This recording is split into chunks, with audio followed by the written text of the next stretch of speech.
Job himself is mentioned both in the Old Testament and the New Testament. In the Old Testament, he's mentioned in Ezekiel 14 and 20. In the New Testament, he's mentioned in James 5 and 11.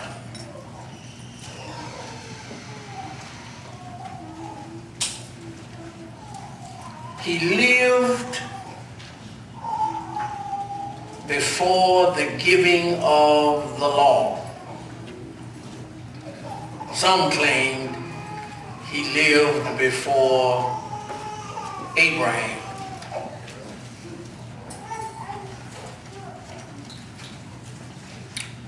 Others claim that he was one of the sons of Issachar. Issachar being one of the sons of Jacob.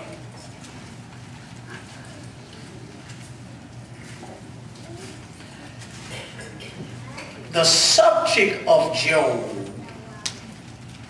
is the problem of pain. Pain.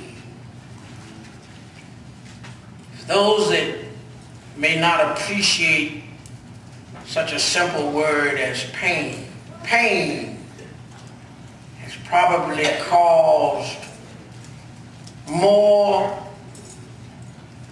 mental and emotional distress than even bodily diseases. I don't know if you know the statistic, but there are more people in mental institutions than there are in hospitals with physical infirmities. People's minds have been set on edge because there was pain. And what is even worse is when an individual has pain and they don't know why. Why am I hurting? Why am I ill at ease? Why am I miserable? Why no matter what I eat, what I drink, where I go, who I am with, I feel this annoying pain. In the psychological world, it's something akin to what they call free-floating anxiety. It's just there.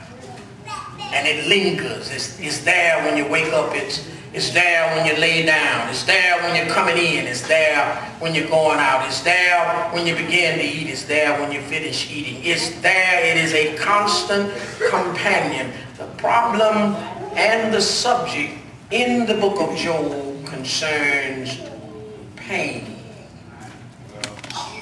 Especially, please get this, especially.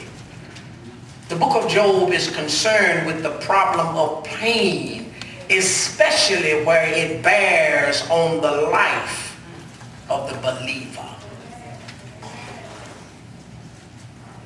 Please pay no attention to those who would say, once you accept Jesus, life is sweet. Please pay no attention to that. Please pay no attention to people who say that once you get in the kingdom, all is well, and all we're waiting for is Jesus to return. Please know that the Bible is right. In this life, ye shall have trials and tribulations. Please also know that there is a difference between trials and tribulations and a cross. A cross is something you don't ever have to carry. A cross is something that you voluntarily pick up for the redemption of another. A cross is vicarious. And most of all, you must know that when you bear a cross, it's not yours. Come on now. A cross belongs to someone else. If you don't believe me, look at Jesus. The cross that he bore, the cross that he walked and carried down the road Via Dolorosa, the cross that he was stretched wide and raised high, nailed to and sword pierced, crown crushed in his brow. I have a question for you. Was it his? Did that cross belong to him? Had he done any wrong? Had he done any sin? Had he transgressed any laws of God? No, he voluntarily came down, picked up the cross. The same thing with you and I. He says that if we are to follow him, we must first deny ourselves, take up the cross and follow him, which means that while we are following him, our next immediate concern is for the redemption of somebody else. But whether you ever choose to pick up a cross or not, in this life, trials, tribulations, and heavy burdens, whether you're in the church, whether you're out of the church, whether you're rich, whether you're poor, whether you're young, whether you're old, whether you're saved or lost, you will have but pain.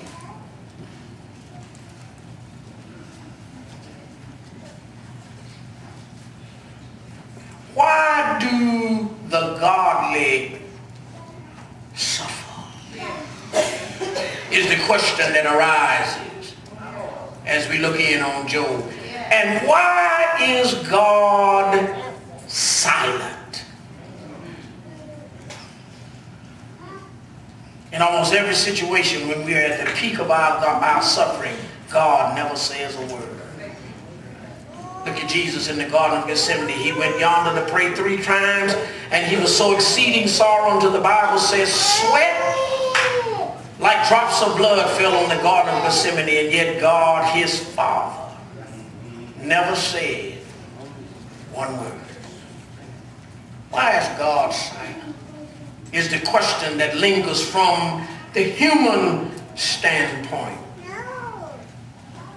Job and all his friends wrestle with these problems, but arrive at no satisfactory conclusion.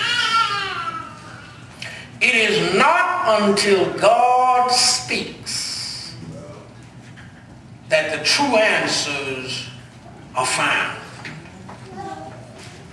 Human reason must ever bow before divine revelation. Job is ignorant of all the behind the scenes events. He has no means of knowing why he suffered. He doesn't know what the outcome will be. We are also in the same dilemma. Often we are ignorant. We don't know of the many reasons behind the sufferings. We don't know the reasons very often behind the sufferings.